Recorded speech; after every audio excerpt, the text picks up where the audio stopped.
Hi guys, welcome. Have a short video how to remove your rear light cluster on a Mark III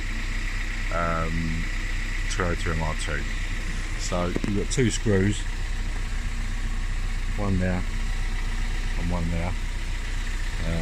All you need is a Phillips screwdriver just to take them out. So remove those, and then literally you can just lift this out. In the bottom corner, in there's a pin just going into the side panel.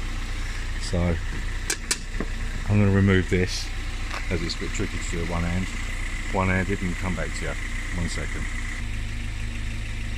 Okay, so I've freed it up, so now I can show you what I mean. In the bottom corner, so you've got that little pin on the right hand side there, and it just sits in the little plastic housing there.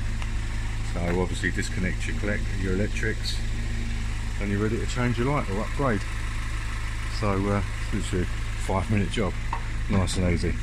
Okay, hope this helps. Thanks for watching. Just a quick note guys, if you've got an MR2 with a little spoiler on the back and you want to remove your rear light clusters, you're going to have to loosen off the spoiler.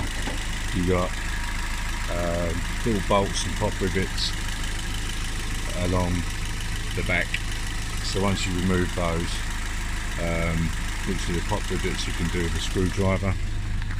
These little black things you can just pop up, and then the other two on my one was just a 10mm X-head with a nut underneath. Remove those, and then that gives you enough play to get your headlight out. Not your headlight, your backlight out. So yeah, that gets around that little problem. Hope this helps. Thanks for watching.